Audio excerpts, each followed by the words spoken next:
What's up, y'all? Today I'm gonna make a real-time video of me converting a pair of my son old school pants. That's a little high, you used to call them high water. See them white socks on them, got them looking like Michael Jackson. So we gonna convert these into a pair of shorts. Need some pair of shorts, pair of shorts he never got to wear. I'm just gonna convert these into a new one. I mean, convert these into a pair of shorts. Quick process, a real-time video. It should only take, I think, maybe about 5 minutes to do this with the sewing machine. 5 minutes. Stay tuned. All right, so first and foremost, what I did was I got that pair of shorts that I showed in the beginning, and I used this as a reference. So right now I'm just marking it off with my chalk, and that's where I'm gonna fold it at. See if I got my thumb, and I'm gonna do the other pant leg like that. What I'm doing is I'm leaving like an extra 1/2 inch to a 1/4 inch, just as where I fold it at, because then I'm gonna have to put that. That's what I'm gonna use to put my hem in the pants. So this is my pants, and I got my I'm gonna cut the thread. And I put a box under here so it wouldn't cut my fine dining room table. But then I was cutting, and I said, "Oh man, what's going on? What's going on?" Then I remembered I got the on the inside of his school pants is that little white padded part by the knee so the pant don't rip, because schoolboys like to rip their pants by the knee for whatever reason. So I said, let me get my scissors. So I just got the scissors, cut it up. Same thing. Ain't no biggie. We just need a fine cut, a good cut. See, I'm cutting along the chalk line. Chalk line is my reference point. Like I said, I like to eyeball everything. Now, I know my mama, if she watching it, she gonna say, measure twice, cut once. Measure twice, cut once. So my cousin Linda, boy, come over here, let me show you how to do that. Shout out to my cousin Linda. She sew Mardi Gras Indian costumes. Linda, off that STP Russo Street in that St. Thomas. Where you at, cuz? Anyway, yeah, so look, I'm just folding this up. Just making sure it's right. Then I'm going to get my iron and press it down. Fold that in. That's going to be my cuff.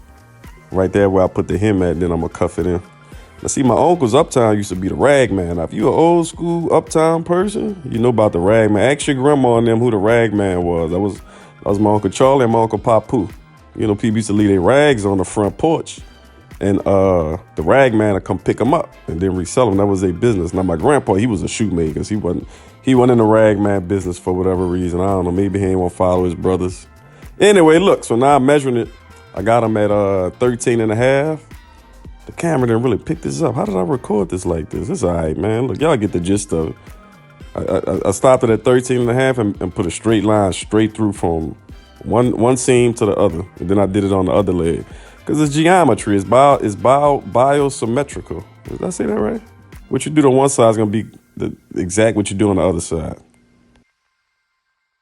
I'm going to shout out my mama talking about how to use this sewing machine. Because my grandma, she used to work in a factory and she used to like make clothes. And she don't want to like put everybody on game. Like them clothes, they all the same. They just got different labels on them. So, that's why I ain't never been big on labels. They all coming from the same place.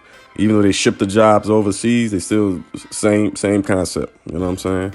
Anyway, so now I'm folding them in by the chalk part, and I'm gonna get my sewing machine. Now what I'm doing is I use a darker thread. Usually you want your thread to match. Like I got gray thread, but I figured y'all might not be able to see that.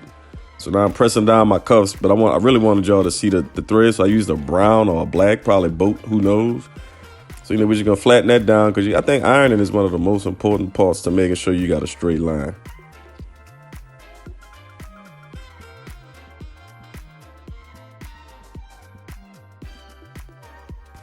So the final step in the process is just putting it under the machine.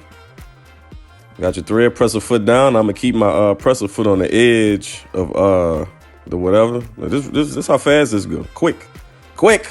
But I messed up one part. I didn't line up the thread with the from one to the other, but I fixed it on the other one because I was just rushing, trying to see. Look, I ain't come even with it. But notice on the other one, I'm gonna do it right on the other leg. I about to quit. I'm like, man, they don't need to see that. But you know what? I need to do this right because somebody can learn something from this. So that's the product. So I use that dark thread so y'all can see it. So I was like, man, I want to do this. Might as well do the other leg too. Here we go, baby. Now notice how I keep the presser foot on the edge of that seam right there. And that's how I make sure I get it straight. Look at that. Ooh, that's beautiful, ain't it? Now notice how I'm keeping it right. See that? See the left side of the presser foot? That's where I'm keeping it at. Right there. Straighten my pants out so they don't get crooked. And then I slow down. See that seam right there? See that brown? I matched it right up to that. Now, of course, when you're using light threads, you ain't gonna notice. But you know, for this, you know, you would want to do it anyway because it makes it look better. Anyway, man, look, that's the game. Yeah, but I don't know. I got a lot of people in my family out of so like my aunt Cynthia, she was a good seamstress. That's what my grandma was, a seamstress. She works as a seamstress stop. I think that's what I'm gonna ask my mom. Anyway, yeah, that's a final product. See, I did the dog him so y'all could see it. Then after that, we just gonna iron it. That's it, man. Ball game. Y'all want to see a before and after? Huh? No? All right. Look at that before and after. This so easy, even I could do it.